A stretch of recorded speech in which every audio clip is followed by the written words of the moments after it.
Welcome to another episode of the Why Not Today podcast. I'm your host, Leslie Kane. And for more than 31 years, crazy, isn't it? I've built businesses through relationships, referrals, networking, and consistent action.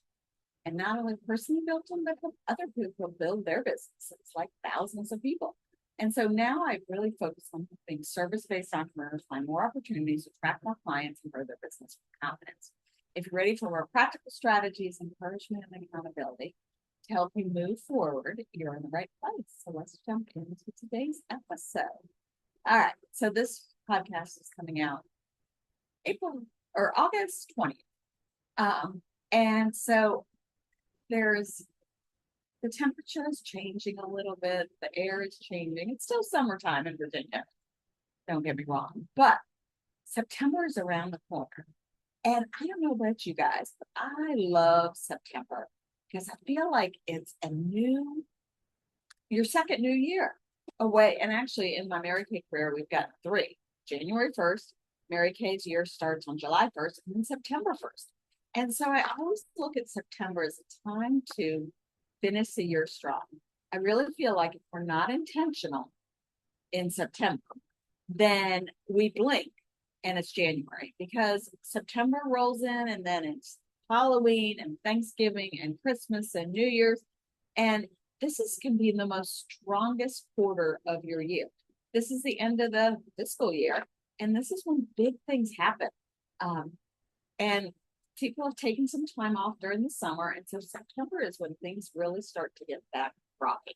It reminds me of there's a commercial, and I love this commercial, and it's a mom or a dad hanging onto the front of a shopping cart, singing through the aisles. This is the most wonderful time of the year, and dancing to that song.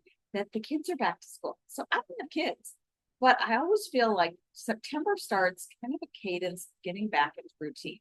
I love summer. Don't get me wrong; it is one of my favorites, but it's light later, which I absolutely love.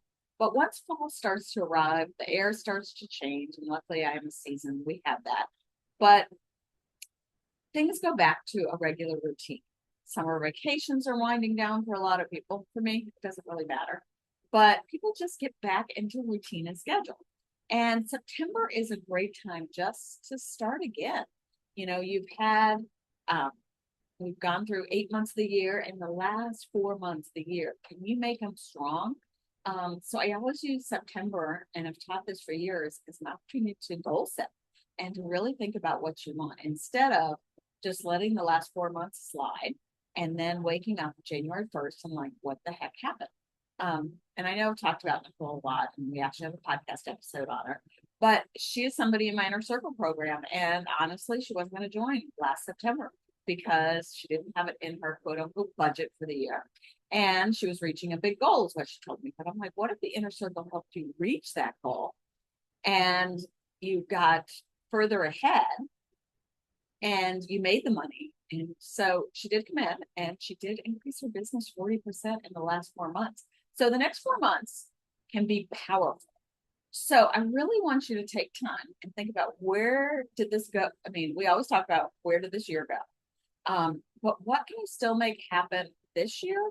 And how do you want to feel when you put your head down on the pillow on December 31st? Do you want to look back from listening to this podcast and say, I wish I would have listened to Leslie, or put some goals and action in place, or, yep, she was right.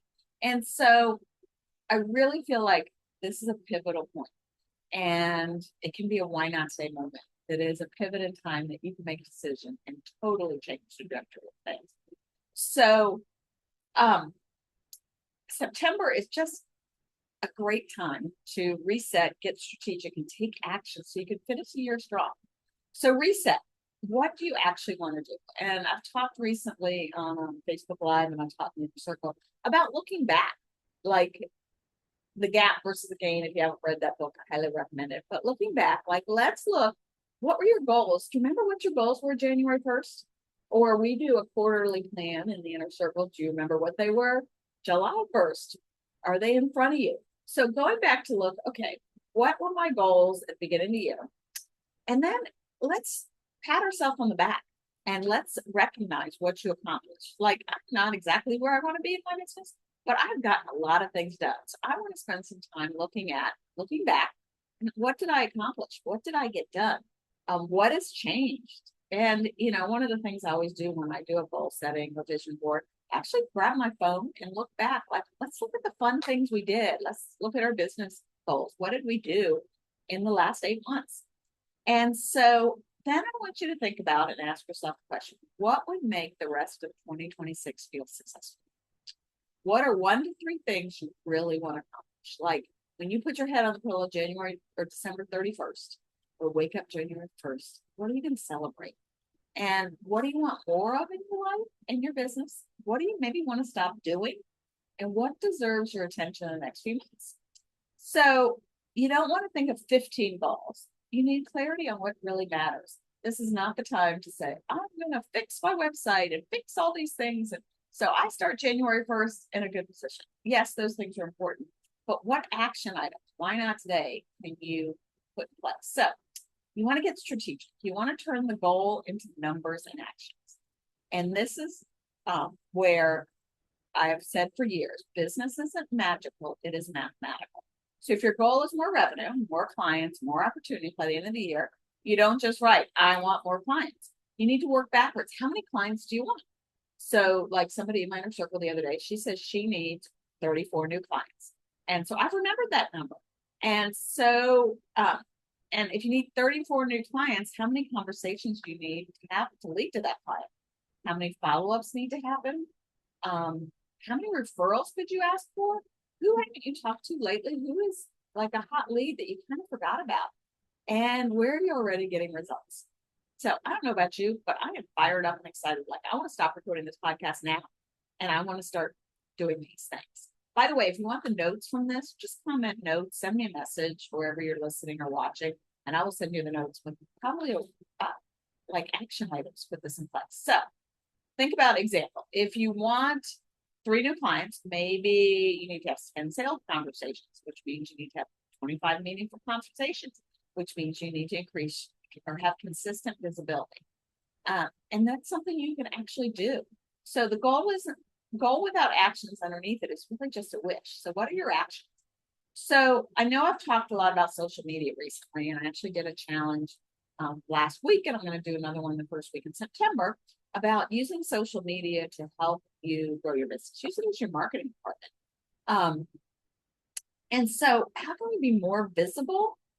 And one of the mistakes a lot of people I see asking is, what do I post today? Instead, ask, what am I trying to accomplish, and what can my content help me get there? And so content should align with what you want to do. I know I keep coming back to Nicole, but she has shared her goals. And her goal is to have, she's in the mortgage business, her goal is to have the average homeowner age go down to 40. And so she can be sharing those things on social media. She can help you refinance. She shared the other day that refinance is a great way to pay for college. So there are people going to school. So my brain thinks in content. So think about, what do you want to accomplish, and how can your content help you get there? And as I said, think of social media as your marketing department. It should support your business goals, not becomes another random task on your list. So think about strategies like in social media. Like, you can post things to show what you do. Show what you do, show your work, show results, maybe before and after, show behind the scenes. Give people proof of what you can do. Tell stories, share experiences, talk about something that happened with a client, tell people why something matters to you. Teach, answer questions, give tips, teach something solve a new problem or a small problem, demonstrate your expertise, and then connect. Let people see you, your personality, your life, your values, like, who are you? And some behind the scenes. People do business with people that they know, like, and trust. I shared a post the other day on helping a friend of mine who's 25 years old and starting a business. I love his business name. His last name is Wit, and his business name is Wit's End. So like, you're at your wit's end and you need a handyman, hop on it. So he wanted some advice and some strategy on starting business. So it was a beautiful night. He happens to have a boat. So we just sat on a boat with my dog and we talked strategy. And I shared a picture of that, which showed I love water, I have a dog, and I'm helping him grow his business. So where can people connect with you? Invite. This is the one people forget often is invite people to an event, invite them to download something, invite them to some content you've done, invite them for a conversation, do a hand raiser post like, have you ever thought about starting business? Which I think I'm going to do today. And tell people how they can work with you. We assume that everybody knows everything about us and they're going to come to us and they're just going to fall in our lap. But, we got to invite them. So visibility isn't the end goal. Conversations are. So visibility is going to build that know, like, and trust, which is going to build conversations. So I want you to think about giving yourself a September visibility goal. Rather than creating a complicated content calendar, decide what I want to be known for in September. Then pick a business goal. So my goal is to add 5 new inner circle members a month. And so decide who needs to know about this. For me, people that need to know about this are women business owners, whether it's somebody just starting, somebody that's been going for a little bit and just feels like they need some momentum, or somebody's been at it a long time and just kind of feels stuck. Decide what you want them to understand about you. I want them to understand the magic of the inner circle. And so you're going to show them, tell them, teach them, connect, and invite them to create content. And, using an AI program, whichever one you love, that knows you, and plug some of this in, it'll give you some things. And then it's okay to repeat your message more than you think you need to. People don't always see it. They're not on Facebook all the time. The algorithms don't always favor you. So you can post the same thing today, which is, this is coming out on a Thursday. You can post it today on Thursday at 10 in the morning. And then wait 2 weeks and post it on a Tuesday at 2 in the afternoon. And then wait a month and post the exact same thing, guys, over and over. So people aren't seeing everything you post. And if they see it over and over again, they're going to go, Susie's up to something. I want to see what she's got going on. So you don't need a brand new message every day. One idea can become multiple pieces of content from different angles. So, and then don't forget the relationship part. Social media can create that visibility, that know, like, and trust, but relationships really build that trust. So ask yourself, who do I need to connect with?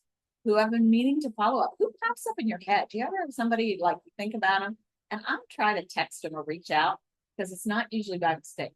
Yesterday, this was crazy. I was talking to a friend of mine that has a nonprofit that I'm involved in about an event she wants to do in April.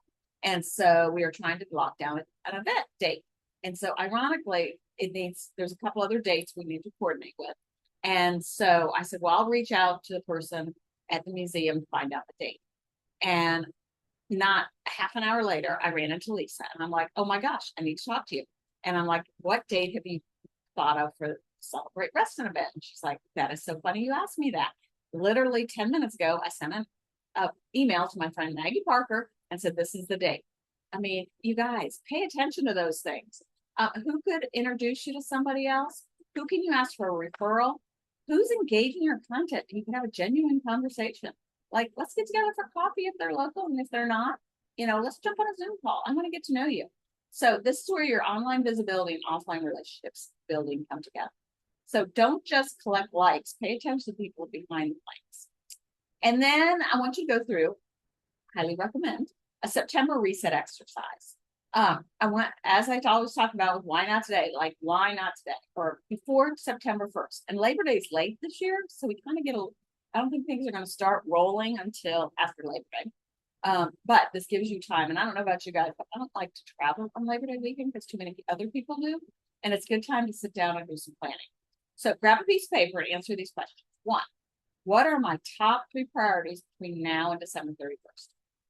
2, what is one measurable business goal I want to accomplish? 3, what actions need to happen consistently to make that goal more likely? 4, who needs to know what I'm doing? And 5, how will I use my visibility to start more conversations? And finally, what is one thing I can do today? Because otherwise September goal setting becomes January goal setting all over again. And so again, if you're listening to this and like, oh my gosh, I can't write fast enough. If you want the notes, just let me know. I will send you the notes. So if you're local to me, I am decided, although I don't want to be an event planner and I've been called out on this, but this is, I think, going to help a lot of people, support people in this, is we're going to do a vision board event in September 15th in Herndon at Pino's Palette. If you're around, we're going to have snacks, we're going to have wine tasting. I'm going to bring all the supplies to make vision boards, and we're going to build connection, build action, and take action. And this is a great place to be around other people.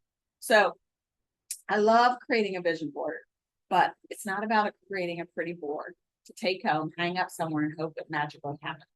You're really going to think about what do you want, what matters now, and what actions will get you there. And so if you want information about that, again, let me know. So why not today? Come back to this school year analogy. And I often will go, and I might even do this for myself. I'll go to an office supply store and buy myself a new pen or a new notebook or something just to get back in the swing of things. When we were kids, we didn't wait January for a fresh start. Every September gave us one. And you can give yourself one now. You don't need to write off the year because 8 months have passed. We still have 4 months. Like, a lot of time is still available. So, and again, you don't need to wait till September 1st. You can start this now. Reset, get strategic, get visible, and take action, guys. And what would change between now and December 1st if you started today? Why not today? So I know I am fired up and ready to get some things going. Let me know how I can support you. If you want the notes, obviously ask for them. If you want to join the event, let me know. And if you're not local and you still want to do a vision board event, let me know. I'm happy to guide you on that and help you. And I may even put together a vision board workbook like I do in the beginning of the year. We'll see. All right. So thanks again for listening to the Why Not Today podcast. If you enjoyed this episode, please share it with a friend, post it on social media, or leave a review. It helps us reach more entrepreneurs who are ready to grow their business and take action on what matters most. To learn more about the Why Not Today community, coaching programs, and free resources, you can go to whynottodaymovement.com or my Facebook group, Consistent Clients. And remember, you don't have to have it all figured out. You just have to take the next best step and ask yourself, why not today? Think about this is one of the best times of the year. I'm excited. Are you? All right. Thanks again. And why not today?